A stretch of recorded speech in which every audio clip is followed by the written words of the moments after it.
কাপড়ের দাম 10 গুণ 5 গুণ 20 গুণ বাড়িয়ে দেবো না আল্লাহর রাস্তায়।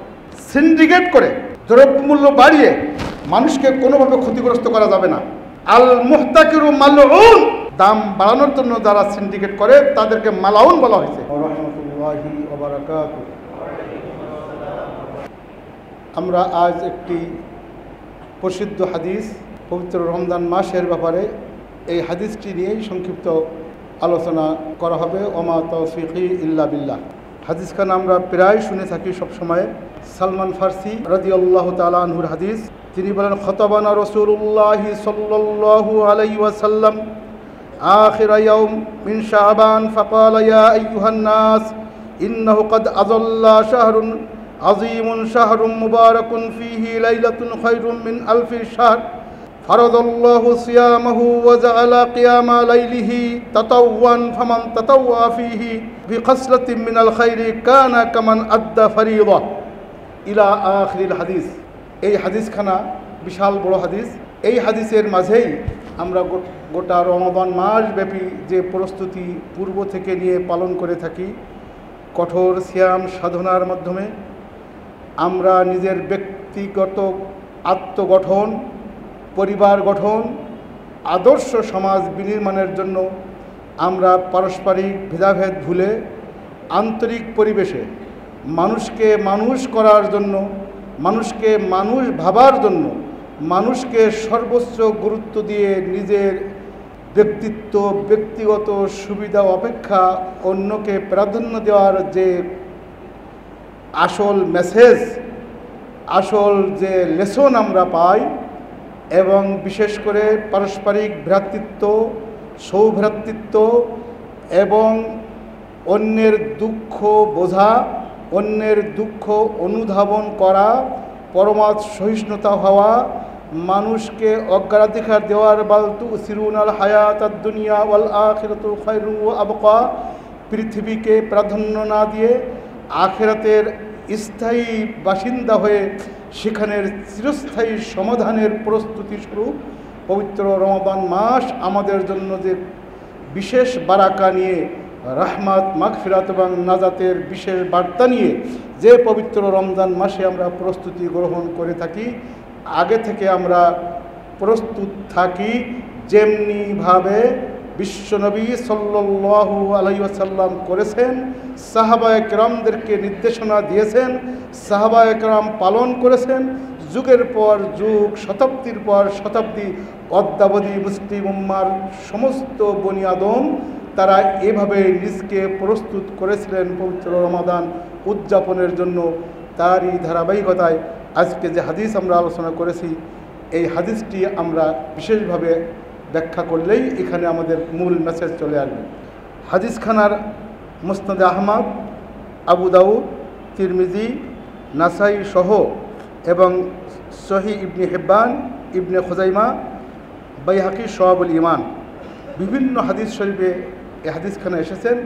এবং বর্তমান বিশ্বের এই শতাব্দীর সবচেয়ে শ্রেষ্ঠ হাদিস বেত্তা, হাদিস বিশারদ আলবানী রহিমাহুল্লাহ, তিনি সাহাহুল আলবানী, ইমাম আলবানী হাদিসখানা সহিহ বলেছেন।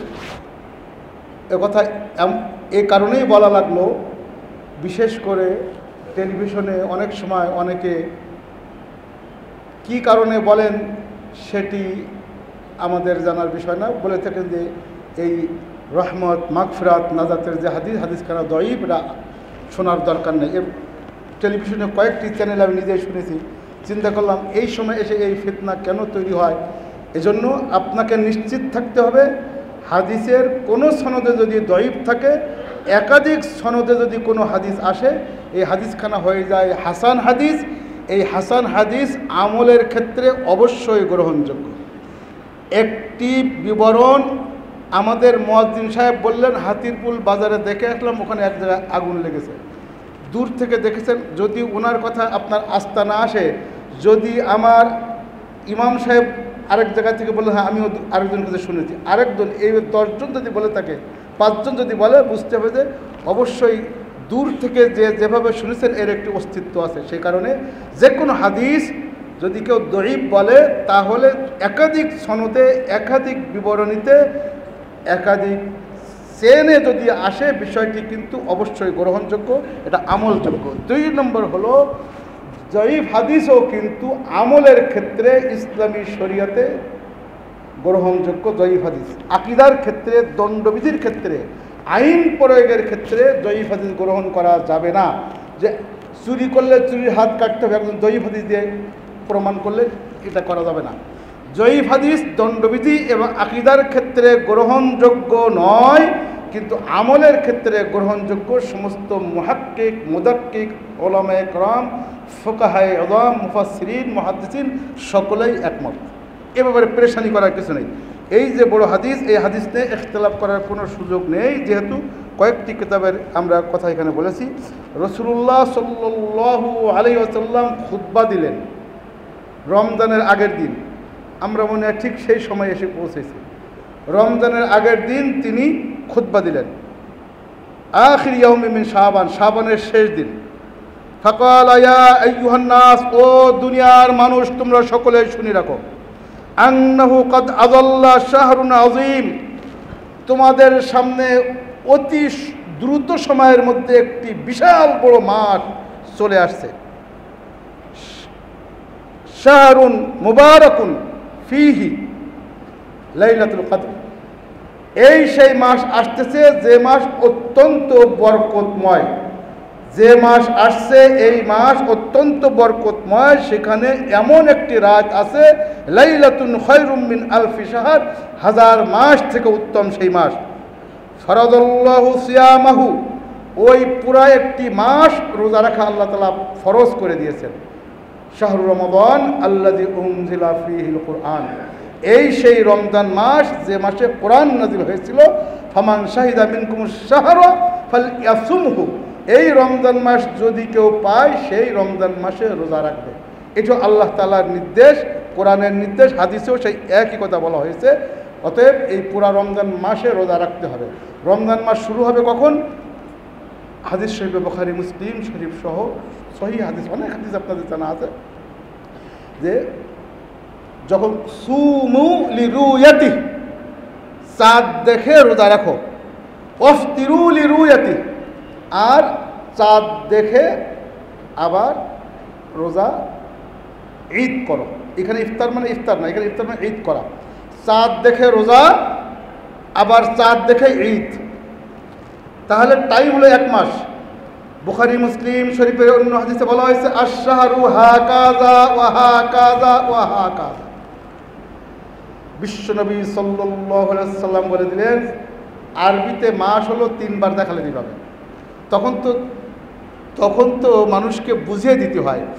আরবের সাধারণ বনি আদমকে হাতে কলমে শিখিয়ে দিতে হয়। বলা হলো যে আমরা ইফতারি কখন করব?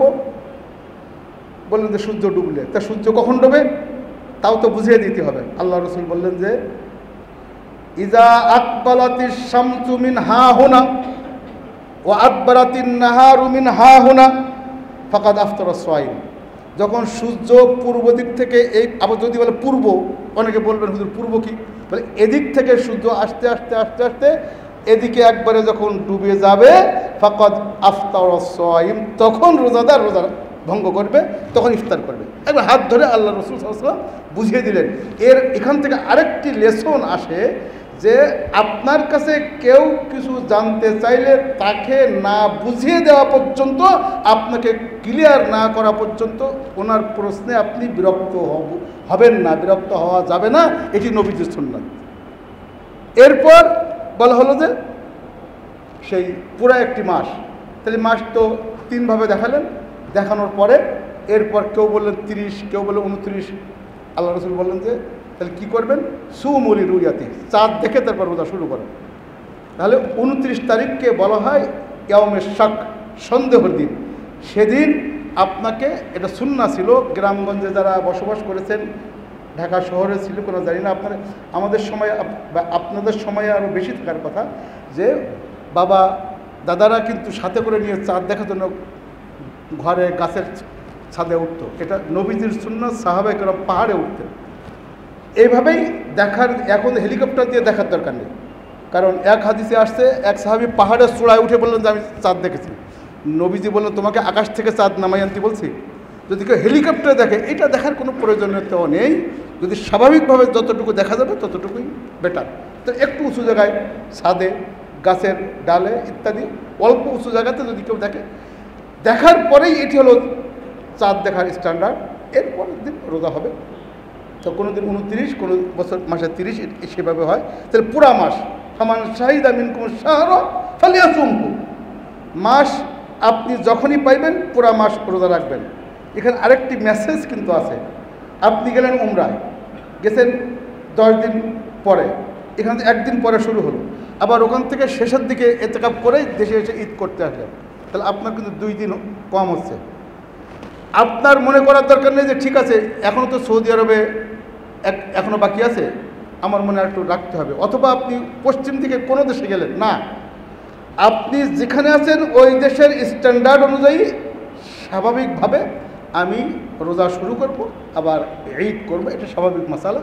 যদিও খুঁটিনাটি কিছু ইখতলাফ আছে, ওই ইখতলাফে আমার যাওয়ার দরকার নেই। আমি স্ট্যান্ডার্ড একটি ভারসাম্যপূর্ণ বিষয়ের প্রতি আমি থাকি, আল্লাহ তাআলা এটি আমাকে কবুল করবেন। এরপর বলা হয়েছে ওয়াজাআলা কিয়ামা লাইলিহি তাতাওয়ান, এই রমজান মাসে রোজা যেমন ফরজ করা হলো, আর আপনার আমার জন্য অতিরিক্ত একটি ইবাদত আল্লাহ তাআলা দিলেন, সেটা হলো কিয়ামুল লাইল, যেটিকে আমরা তারাবিহ বলি। আল্লাহ রসুল এটি দিয়ে দিলেন আমাদের জন্য অতিরিক্ত। ফামান তাতাওয়া ফিহি বিখাসলাতিন মিনাল খাইরি, যদি কেউ ভালোভাবে এই তারাবি আদায় করেন, কানা কামান আদ্দা ফরিদা মিম ফামা সাওয়াহু, এই তারাবি যদিও অতিরিক্ত করে দেওয়া হয়েছে, যদি কেউ সহিভাবে সহি নিয়াতে মান কামা রমাদানা ঈমানা ওয়া ইহতিসাবান গফারা লাহু মা তাকাদ্দামা মিন যামবিহি, এই হাদিস আর এর সাথে মিলে গেল যে যদি কেউ ভালোভাবে তারাবি নামাজ আদায় করে তাহলে তার অতীতের সমস্ত গুনাহ আল্লাহ তাআলা মাফ করে দিবেন। আর এই হাদিসে বলা হচ্ছে ফরজের সমকক্ষ সওয়াব আল্লাহ তাআলা দিবেন। 8 রাকাত কি 20 রাকাতে ইখতিলাফ করার কোনো দরকার এজন্য নেই। 20 রাকাতের মাঝেই কিন্তু 8 রাকাত রয়েছে। অতএব কেউ 20 রাকাত বলে ওনারটা সহি, কেউ 8 রাকাত বললে ওনারটা ঝগড়া করার দরকার নেই। বরং আমি যদি বাজারে যাই, হাতিরপুল বাজারে, সেখানে যে ভালো মাছটি যদি চিপ রেটে পাই, এইটা বাদ দিয়ে কেউ কিন্তু আরেকটু নিম্নমানের কেউ খুঁজবে না। আমি যত ফরজের সওয়াব পাচ্ছি, 8 রাকাত নফল পড়ে যদি 20 রাকাত নফলের যদি সেখানে ফরজ পেয়ে যাই, আমি ছাড়ব। এজন্য আমরা সেটার উপরে থাকি, ইখতিলাফ করার কোনো দরকার। এখানে যেহেতু নফল নামাজ সলাতুল লাইলি রাকাতাইন রাকাতাইন, সারা বছর নফল নামাজ রাতে 2 রাকাত করে, তা সারা বছরের মধ্যে কিন্তু রমজান মাসও আছে। তা রমজান মাস তো সারা বছরের মধ্যেই, তাহলে 2 রাকাত করে পড়তেছি আমি। ইমাম মালিক রাহিমাহুল্লাহ, তিনি 4 ইমামের সবচেয়ে পুরাতন ইমাম। 91 হিজরিতে যার জন্ম, তিনি একজন তাবিঈ, অনেক সাহাবীদেরকে তিনি দেখেছেন। উনি 33 রাকাত কিয়ামুল লাইল করতেন, 33 রাকাত। তার অসুবিধা কি? বেশি পড়ে। কোনো তাবিঈগণ 40 রাকাত পড়েছেন। আপনারাও তো অনেক 20 রাকাত, আবার শেষটা তো অনেকে তাহাজ্জুদ পড়ে, আবার রমজানের শেষ দশকে তো সকলেই আবার কিয়ামুল লাইল আলাদা করে পড়েন। যত কিছু পড়া যায়, আল্লাহ রসুল বললেন যে ফারিদা, ফরজের সওয়াব পেয়ে যাবেন। কানা কামান আদ্দা সাবঈনা ফারিদা, আবার একটি ফরজ আদায় করলে 70টি ফরজের সওয়াবও পাওয়া যায়। আমরা একাধিকবার এখানে বলেছি, আপনাদের মনে থাকার কথা, যে এতগুলো মানুষ একত্রিত করলে কিন্তু একটি বিল্ডিং হবে না। পৃথিবীর সমস্ত ছাগল একত্রিত করলে একটি গরু হবে না, বা সমস্ত সাপ একত্রিত করলে একটি ব্যাঙ হবে না। শুধু এক্সেপশন একটা কেস আল্লাহ তাআলা দিলেন যে নফল আদায় করলে ফরজ হবে এই রমজান মাসে। তাহলে এই বরকত আমরা কেন ছাড়ব? ওয়া হুয়া শাহরুস সবর, এই রমজান মাস হলো ধৈর্যের মাস, এই রমজান সবরের মাস। আপনার সবর হবে নিজের ব্যক্তিত্বের সাথে, আপনার আমার সবর হবে রোজার সাথে। আপনার আমার সবর হবে আল্লাহর সাথে, আপনার আমার সবর হবে, ধৈর্য হবে আমার পরিবারের সাথে, আপনার আমার ধৈর্য হবে পড়শির সাথে, আপনার আমার সবর হবে কর্মচারীদের সাথে, আপনার আমার সবর হবে, ধৈর্য হবে অধীনস্থদের সাথে, আপনার আমার ধৈর্য হবে সমাজের সাথে, আপনার আমার সবর ধৈর্য হবে একেবারে রাষ্ট্রের সাথে, আপনার আমার ধৈর্য সবর হবে গোটা পৃথিবীবাসীর সাথে। ইরহাম মানফিল আরদি ইরহামুকুম মানফিস সামা। দুনিয়াবাসীর প্রতি রহমদিল হন, আন্তরিক হন, যত্নবান হন, দায়িত্ববান হন, সমঝোতা করেন, সুন্দর আচরণ করেন। গোটা আকাশবাসী আল্লাহর ফেরেশতারা আপনার প্রতি রহম, যত্নবান, দায়িত্ববান, আন্তরিক হবেন। এটি হলো সবর, শাহরুস সবর, আল্লাহর নবীর ভাষা শাহরুস সবর। আমার সবর যদি এমন হয়, ভোর রাত্রে সেহরি করতে উঠলে চিচাইতে চিচাইতে যদি উঠে পড়ি, আবার যদি অফিসে যাওয়ার পরে বাসায় আমার পরিবারের বাচ্চারা স্ত্রী সহ মনে করবে মনে হয় আমার সাহেবের আজকে রোজা শুরু হয়েছে, রোজায় ধরছে। আবার গেল অফিসে যাওয়ার পরে চিচাইতে চিচামেচি করতে করতে অফিসের যারা অধীনস্থ আছে সবাই মনে সমালোচনা করে পরস্পর। সবার তো একটা বিবেক আছে, বলে আমার স্যারের আজকে রোজায় ধরছে। আবার অফিস থেকে এসে বাসায় এসে আবার এমন রাস্তাঘাটে ড্রাইভার সহ সবার সাথে এমন আচরণ শুরু করলাম, সবাই বলা করা শুরু করলো আমার স্যারের আজকে রোজায় ধরছে। বাসায় এসে আসার পরে ইফতারি যদি একেবারে পেঁয়াজ বুট সহ সব কিছু যদি জঙ্গল সহ যদি হাজির করা না হয়, চিল্লাচিল্লি শুরু হয়ে যাবে। তাহলে আমার শাহরুস সবর কেমন হলো, ধৈর্য কেমন হলো?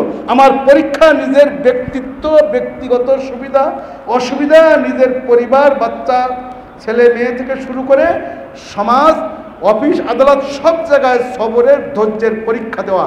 আল্লাহ তাআলা এই জন্য শুরুতেই রমজান শুরুর আগের দিন কিন্তু এই খুতবা দিয়ে জানিয়ে দিলেন। জানি না হাদিসে আসেনি সেদিন জুমার দিন ছিল কিনা, কিন্তু যে কোনো গুরুত্বপূর্ণ পরিবেশে জরুরি বৈঠক যেমন আপনারা করেন, জরুরিভাবে খুতবায় মিম্বারে দাঁড়িয়ে খুতবা দিতেন বিশ্বনবী সাল্লাল্লাহু আলাইহি ওয়াসাল্লাম। যে কোনো গুরুত্বপূর্ণ ওহী আসলো, গুরুত্বপূর্ণ মেসেজ কাউকে দেওয়া দরকার, খুতবায় দাঁড়িয়ে দিতেন। সাহাবায়ে কেরাম বলতেন বিকুল্লি শাওকিন শাদীদিন ওয়া রুকবাহ। সাহাবায়ে কেরাম একবারে অন্তর দিয়ে তাকিয়ে থাকতেন, কি না জানি মেসেজ আজকে আছে। আল্লাহ রাসূল এই খুতবা দিলেন। এরপর অসবরু সাওয়াবুহু আল জান্নাহ, সবরের চূড়ান্ত পরিণতি আপনাকে জান্নাতে নিয়ে যাবে। সবরের চূড়ান্ত পরিণতি, আপনি নিশ্চিত জান্নাতি। এমন কীভাবে? তাহলে আমি তো মানুষের অনেকের হক ও ফাঁকি দিয়ে থাকি, আমি মানুষের উপর জুলুম করে থাকি, আমি অনেক সময় অনেক কিছু ক্ষতি করে থাকি, অনেক সময় জোর করে কারোর সম্পদ হাইজ্যাক করে থাকি, ছিনতাই করে থাকি, ঘুষ খেয়ে থাকি, সুদ, অনেক কিছু অপরাধ তো হয়ে যায়। কিন্তু বলা হয়েছে আস-সাওমু জুন্নাহ। এটা তো বুখারী মুসলিম শরীফের হাদিস, সবাই জানেন। রোজা আপনাকে ফিরিয়ে রাখে। রমজান মাসে তো যারা ঘুষ খায় তারা কিন্তু সহজে মানুষের সামনে বা দিনের বেলায় ঘুষ খাইতে সাহস পায় না, গোপনে সন্ধ্যার পরে দেখা করেন। এটাও তো তাকে কন্ট্রোল করলো আল্লাহর ভয়ে। কিয়ামতের ময়দানে এর ওসিলায় আল্লাহ যদি পার করে দেন, তবে এই যে সারাদিন যে অন্যায় করলো না, এই মেসেজে কিন্তু তার জীবন আবার পরের দিন চেঞ্জ হয়ে যেতে পারে, এর জন্য সবর জুন্নাহ। রোজা হলো আপনাকে ঢাল, জাহান্নামের আপনাকে ঢাল ধরবে। এখন অন্য হাদিসে বলা হচ্ছে যে যখন কিয়ামতের মানে মাফ হবে, সবর আপনাকে কিভাবে জান্নাতে দিবে দেখেন। যখন মাফ হবে, মাপের সময়ে ইয়াতিল মাযালিম, যাদের উপরে জুলুম করেছেন, ঘুষ খেয়েছেন, সুদের টাকা নিয়েছি, অথবা কোনোভাবে কারোর সম্পদ দখল করেছি, কোনোভাবে কাউকে ক্ষতি করেছি, কারোর বিরুদ্ধে গীবত করেছি, সবর করতে পারিনি, চগলখড়ি করেছি, সবর করতে পারিনি, এগুলো সবই হারাম। চগলখড়ি, গীবত, কানাকানি, ফিসফিসানি, জুলুম, নির্যাতন, হাইজাক, ছিনতাই, চুরি, ডাকাতি, এই সব কিছু করা সবরের বিপরীত। এগুলি করেছে, কিয়ামতের ময়দানে তো ধরা খাইছে। সব কিছু যখন এসে একের পর এক আমার আমলনামা খালি হয়ে যাচ্ছে, ওই যে যার উপরে জুলুম করেছি তারকে আল্লাহ তাআলার সামনে আনবেন। দেখেন হাদিসে আসছে সামনে আনবেন, সামনে এনে বলবে এই তাকে মাফ করো, আল্লাহ আমার উপরে এই জুলুম করেছে। আল্লাহ তাআলা নিজেই তার সমকক্ষ, যেহেতু রোজা সে সহিভাবে আদায় করার জন্য চেষ্টা করেছে, আল্লাহ তাআলা যাকে মাফ করতে চান বলে তাকে মাফ করো, আল্লাহ আমার এই জুলুম করেছে, ঠিক আছে এগুলো পূরণ করে দিচ্ছে। আল্লাহ তাআলা যে বললেন আস-সাওমু লি ওয়া আনা আজজি বিহি, রোজা যেহেতু আমার ভয়ে, একান্ত ভয়ে, সংগোপনে ঘরের দরজা বন্ধ করে, বাথরুমের দরজা বন্ধ করে কোনো সময় যেহেতু সে রোজা ভঙ্গ করে না, আমি তার প্রতিদান দিব। এই হাদিসে প্রমাণ দিয়ে বললেন যে কিয়ামতের ময়দানে আল্লাহ তাআলা বলে এই তো সব মাফ করো, আর যা দরকার আমার থেকে নিয়ে নাও। নেওয়ার পরে যে মাজলুম সে বলে আমি তাহলে কী ক্ষতি করলাম? বলল না, তোমার তো সবই আমি পুষিয়ে দিয়েছি। যেহেতু সে একান্ত চিত্তে রোজা রেখেছিল, আমি জানতাম যে সে আর কোনো সময় অন্যায় করবে না, একবারে রোজা রেখে নিষ্কলুষ নিষ্পাপ হতে চেয়েছে, অতএব আমি তার সমস্ত মাজালিমকে, সমস্ত জুলুম নির্যাতনকে আমি আজ মাফ করে দিয়ে তার পাল্লা ভারী করে সেদিনে আল্লাহ তাআলা তাকে জান্নাতে দিলেন। এই জন্য সবর, সওম জুন্নাহ, রোজা ঢাল হিসেবে আপনাকে জান্নাতে যাওয়ার ব্যবস্থা করে দেবেন। তার অর্থ এই নয় যে আপনি আমি দিদারসে আবার জুলুম করা শুরু করে দেবেন। যখনই এই মেসেজ আমি পেয়েছি আল্লাহ তাআলা রোজার বদৌলতে আমাকে মাফ করবেন, তখন থেকে আমাকে এই প্রস্তুতি নিতে হবে। রব্বুল আলামিন, আপনি সাবাকাত রহমাতুকা মিন গাদাবিক, আপনার রাগ গোসা শাস্তির অপেক্ষা আপনার রহমত অনেক বেশি, যেহেতু ও মাবুদ আমি আজ থেকে কাটাবন মসজিদ থেকে শপথ নিলাম আর জিন্দগিতে আমার দ্বারা কেউ ক্ষতিগ্রস্ত হবে না। ও মাবুদ আমার দ্বারা আর কেউ জুলুমের শিকার হবে না। রব্বুল আলামিন, আমার দ্বারা আর কারো সম্পদ দখল হবে না, আমার দ্বারা আর কোনো অন্যায় সংগঠিত হবে না। এই হলো আস-সাওমু আস-সাবর, সওম মানে সবর, ধৈর্য। আল্লাহ তাআলা প্রমাণ দিয়ে ওয়াহুয়া শাহরু সবর ওয়াস-সাবরু সাওয়াবুহুল জান্নাহ, এই ব্যক্তিদেরকে আল্লাহ তাআলা জান্নাত দিবেন। কিন্তু এখন মনে করলাম আল্লাহ যদি মাফ যেহেতু করবেন, আমি সুযোগ পাইলে বিষ মারবো, তাহলে কিন্তু আল্লাহ ইয়ালামু খাইনাতাল আয়ুনি ওয়া মা তুখফিস সুদূর, আমার চোখের খেয়ানত, চোখ দিয়ে কি করতেছি আর মনে কি গোপন লুকিয়ে রেখেছি সবই মহান মাবুদ ক্লিয়ার জানছেন। অতএব সেই মাবুদের জন্য আমরা সবর করব আখিরাত জান্নাত চূড়ান্ত সমাধান পাওয়ার জন্য। ওয়াহুয়া শাহরুল মাওয়াসাত, এই রমজান হলো পারস্পরিক ভ্রাতৃত্বের রমাদান।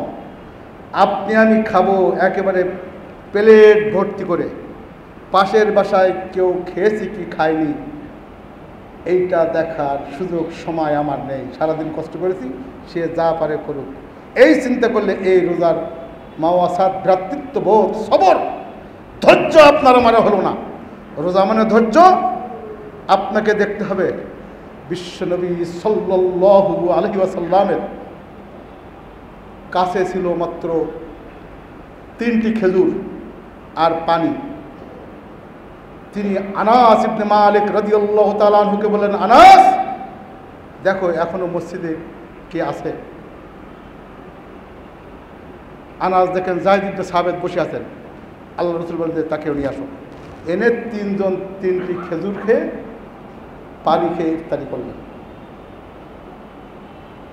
আমরা শাহরুল মাওয়াসাত, ভ্রাতৃত্বের মাস, সবরের মাস, ধৈর্যের মাসে যদি এই প্রমাণ দিতে পারি যে আমি যা খাচ্ছি আমার পাশে যারা আছে সবাইকে নিয়ে ভাগযোগ করে খাবো, ভাই খাইলে তো শেষ, খাইলে তো শেষ। অনেক টাকা আপনি আমি রেখে চলে যাব, হয়তো আর ওই টাকা দেখার গুনার সময়ও আপনার আমার হবে না, ব্যাংকে কি আছে দেখার সময়ও হবে না। আপনার আমার বাড়ির আশেপাশে না খেয়ে ভুভুক্ষ, যতদিন না কায়েম হবে খোদার ধরায় তারই দিন। সে কবি নজরুল বলেছিল যে কি ভুভুক্ষ ও কৃষকের ঘরে কিসের আবার ঈদ, যে সারা মাস ক্ষুধার্ত থাকলো তার আবার ঈদ কিসের, সারা মাস তো না খেয়ে রয়েছে। আপনাকে আমাকে সেই জায়গায়ও তাকাইতে হবে। ছিন্নমূল ছেলেমেয়েরা, পথশিশুরা, বস্তির মানুষেরা, অথবা আপনার বাড়ির পাশে এমন অনেকেই আছেন যারা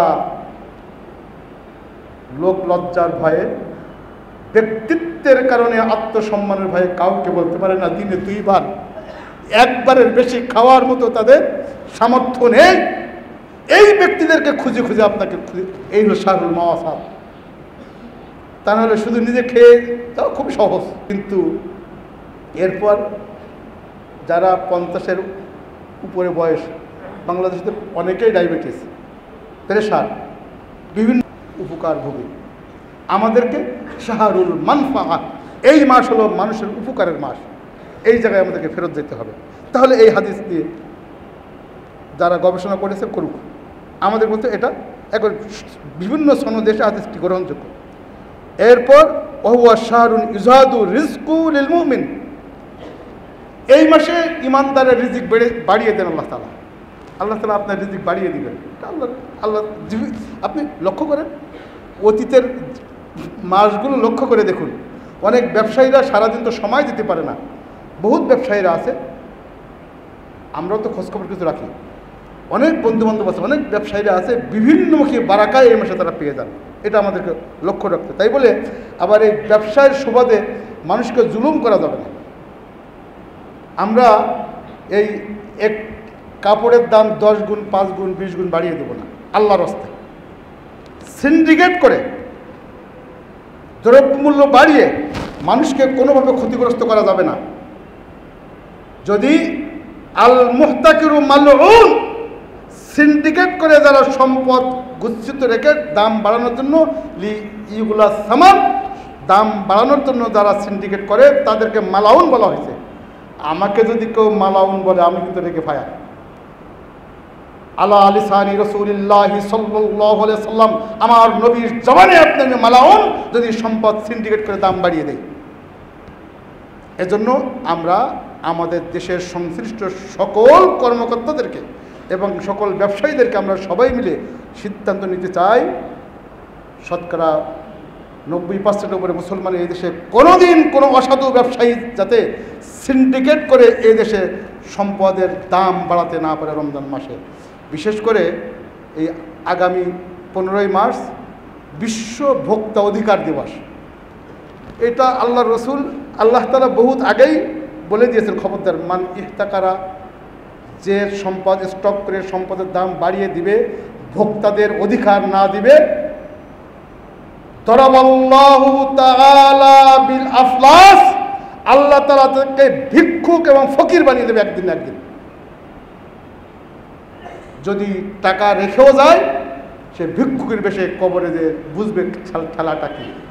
এবং বড় বড় সাপ এসে 99টি বিষধর সাপ এসে দংশন করতে থাকবে এবং বলে আনা মালুকা, আমি তোমার সেই ব্যাংকে গচ্ছিত সেই টাকা, আনা কানসুকা, আমি তোমার সেই স্বর্ণ রূপা তুমি যা ব্যাংক ব্যালেন্স করে রেখেছিলে, তুমি যা আয়রন চেস্টের মধ্যে লুকিয়ে রেখেছিলে, আর ইয়ালদিবুবিলহাজামাতাইহি, তার 2 সোয়ালে ঠকাইতে থাকবে। আর সমস্ত শরীর বিষ হয়ে, সমস্ত শরীর কালো হয়ে, একেবারে শরীর নিথর যখন হয়ে যাবে, কুল্লামা নাদিজাত জুলুদুহুম বাদদালনাহুম জুলুদান গায়রা, যখন তার সমস্ত শরীরের চামড়া পুড়ে ছারখার হয়ে যাবে, আরেকটি নতুন চামড়া তৈরি হবে, লিয়াযুকু আল আযাব, আল্লাহর আযাব তারা একের পর এক ভোগ করতে থাকবে। অন্য হাদিসে বলা হয়েছে, ওই সাপের 1 ফোঁটা বিষ যদি দুনিয়াতে দেওয়া হতো, গোটা দুনিয়ার আর ফসল হতো না, এমন বিষধর সাপ। বুখারী মুসলিম শরীফের এই হাদিসে বলা হয়েছে, ঠকাইতে থাকবে, ঠকাইতে, সম্পদ গচ্ছিত রাখবেন। অতএব কেউ যদি স্টক বিজনেস করে দাম বাড়ানোর জন্য, তার জন্য কিন্তু একেবারেই সর্বনাশ। তাই বলে আবার কেউ ভুল বুঝবো না যে আমরা আলু নষ্ট হয় বলে কোলেস্টোরে রাখলাম, ওটা তো রাখতে হবে সেভ করার জন্য। কিন্তু মানুষকে ক্ষতি করার জন্য, দাম বাড়ানোর জন্য কৃত্রিম বাজার সংকট দেখিয়ে, এটা না দেখানোর জন্য আন্তর্জাতিক দুনিয়ার মোড়লেরা চিন্তা করলো যে একটি দিবস ঘোষণা করি, আন্তর্জাতিক ভোক্তা অধিকার দিবস। 15ই মার্চ দিয়েছে, তা লাভ কি? আমি তো ঘুষ দিয়ে তাকে আবার সার্টিফাই করে দেব। এই জন্য সকল দিক থেকে সবর করতে হবে। এরপর ওহুয়া শাহরু ইজাদু ফির রিজক মান ফাত্তারা সাইমান কানা লাহু ইতকু রাকাবা, যদি কেউ এই রমজান মাসে, দেখেন আগের সাথে মিল আছে, যদি কেউ ইফতারি করায় কাউকে, তাহলে একটি দাস আজাদের সওয়াব। তখন তো দাস ব্যবস্থা ছিল, এইটা হচ্ছে সবচেয়ে বড় কাজ ছিল। আপনার অধীনস্থ একজন কর্মচারী আছে, টাকা দিয়ে কিনছেন, এখন তো সেগুলো নেই, এই সওয়াব পাবে। আবার কি কান আল্লাহ ইতকু রাকাবা ওয়া মাগফিরা লিযুনুবিহি, আল্লাহ তার গুনাহও মাফ করবেন। কিলা ইয়া রাসূলুল্লাহ লাইসা কুল্লুনা ইয়াজিদু মা ইফাত্তিরুস সাইম। আমরা তো সবাইকে তো মানুষকে আমরা নিজেরাতে খাইতে পারি না, সবাইকে তো ইফতারি করাইতে পারবো না, কি করব? ক্বালা ইউতি আল্লাহ হাদা সওয়াব মান ফাতরা সাইমান আলা মাযাকাতি লাবান।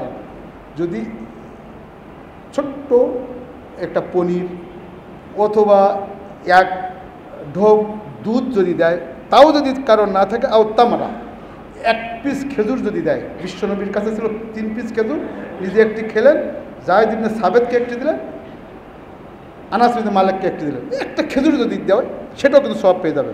আর সুরবতা মাইন, কিচ্ছু না পাইলেও অনেক সময় পানি থাকে, হজে উমরায় গেছেন না, কিচ্ছু সাথে নেই, এক বোতল পানি আছে, আপনি একটু খাইলেন, আরেকজনকে দিন, এমন অনেকে দেয় দেখা যায়। ওমান আসবা সাইমান, আর যদি পেট ভরে এতটুকু দিয়ে সওয়াব পাবেন। কিন্তু আমরা তারা ইফতারি দেই অনেক সময়, ইফতারি দিয়ে, ইফতারি মানে আরব বিশ্বে বোঝে, সাহাবা কেরাম বুঝতেন যে ইফতারির সাথে রাতের খাবারও কিন্তু দিয়ে দেয় কেউ। এই জন্য হাদিসে বলা হচ্ছে মান আসবা সাইমান, রোজাদারকে একটা খেজুর দিয়ে ইফতারি করেছে ঠিক আছে, কিন্তু আপনাদের সামর্থ্য থাকে পেট ভরে যদি তাকে খাওয়ার ব্যবস্থা করেন, ইফতারি করে পেট ভরে খাওয়ার সুযোগ দিলেন, এরপর সুন্দরভাবে সে এবার পরিপূর্ণ তৃপ্তি নিয়ে তারাবি সালাতে গেল, কি হবে তখন? যদি দেয় তাহলে কি হবে? কান আল্লাহু মাগফিরাতান লিযুনুবি, সমস্ত গুনাহ আল্লাহ আপনাকে মাফ করে দেবে। ওয়া সাকাহুল্লাহু মিন হাউদি, আমার হাউজে কাউসার থেকে আল্লাহ তাআলা তাকে স্পেশাল পানীয় পান করাবেন। এইভাবে হাত্তা ইয়াদখুলাল জান্নাহ, এই করতে করতে আল্লাহ তাআলা ওই রোজাদারকে এবং যিনি ইফতারি করালেন দুইজনকে জান্নাতে দেওয়ার ব্যবস্থা করলেন। এরপর লা ইয়াজমাউ হাত্তা ইয়াদখুলুল জান্নাহ, জিন্দেগিতে এই ব্যক্তি আর কোনো দিন উপাসত্ব হবেন না। ওয়া কানা লাহু মিসলু উজরিহি মিন গায়রি আইয়ানকুসা মিন আজরিহি শাইয়া, যে যাকে ইফতারি করালেন খেজুর দিয়ে হোক অথবা পেট ভর্তি করে খাওয়ান, সম পরিমাণ সওয়াব আপনাকে দিলেন এবং ওই ব্যক্তির কোনো সওয়াবের কমতি হবে না। বারবার আমরা হাদিস খানে শুনে থাকি, ওয়া হুয়া শাহরু আউয়ালুহু রাহমা, প্রথম হলো রহমত, তা আওসাতুহু মাগফিরা ওয়া আখিরু ইতকু মিনান নার, মাঝখানে হলো রহমত, শেষ অংশ হলো জাহান্নামের আগুন থেকে মুক্তি। এরপর ওয়া হুয়া শাহরুল জামাআহ, জামাতবদ্ধভাবে ঐক্যবদ্ধ থাকার মাস, শাহরুল বারাকা, বরকতের মাস, শাহরুল সারিদ এবং পনির খেজুর ইত্যাদির মাস, ও বারাকাতু ওয়াস সুহুর, সাহারির মাস। তাসাহহারু ফাইন্নাহু ইয়াজিদু ফিল কুওয়া, অবশ্যই সাহারি করবেন, এর মধ্যে শক্তি বাড়বে, সাহারি না খেলে শক্তি দুর্বল হয়ে যাবে। ও হুয়া মিনাস সুন্নতি, এটা অবশ্যই সুন্নাত। ওয়ালাউ বি জুরআতিন মিন মাইন, কিচ্ছু না থাকলে সাহারিতে উঠে ঘরে খাওয়ার কিচ্ছু নেই, কমপক্ষে পেট ভরে পানি খাবেন। পেট ভরে পানি খাইলেও ঘরে সাহারির কিচ্ছু নেই, অনেকের নেই, অনেকেই আপনার খবর নিয়ে দেখবেন, পেট ভরে পানি খাইলেও কিন্তু আল্লাহ তাআলা আপনার বারাকা দিয়ে দেবেন। আও আলা জুরাতি মিন মাইন তাসাহহারু সালাতুল্লাহি আলাল মুতাসাহহিরিন, আল্লাহ তাআলা যারা সাহারি করে তাদেরকে অবশ্যই বারাকা দান করবেন। আসুন আমরা এই পবিত্র রমজান মাসে একটি মাত্র হাদিস আমরা আজকে আলোচনা করলাম। যেভাবেই হোক আগামী কাল বা পরের দিন যখনই রমজান শুরু হবে, সূর্য ডোবার সাথে সাথে রমজান মাস শুরু। আমি যিনি রমজান মাস পেয়েছে অথচ নিজকে জাহান্নামের আগুন থেকে মুক্ত করে নিতে পারলো না, তার থেকে দুর্ভাগা আর কেউ নেই। এজন্য এই হাদিসের আলোকে আমাদের নিজকে, নিজের জীবনকে, নিজের পরিবারকে, নিজের সমাজকে, সব কিছুকেই সবর, ধৈর্য এবং ভ্রাতৃত্ব, সৌভ্রাতৃত্বের আলোকে নিজেরা গড়ে উঠব। সর্বোপরি আমরা একটি আদর্শ মানব রূপে, মানবিকভাবে নিজেদেরকে প্রতিষ্ঠা করে লাআল্লাকুম তাত্তাকুন, রোজার মাধ্যমে যে তাকওয়া অর্জিত হয়, এই মুত্তাকি যেন হতে পারি। আল্লাহ তাআলা আমাদেরকে সেই তৌফিক দান করুন, আমিন। আউযু বিল্লাহি মিনাশ শাইতানির রাজীম, বিসমিল্লাহির রহমানির রহিম। ওয়া ইযা সাআলাকা ইবাদি আন্নী ফাইন্নী কারীব।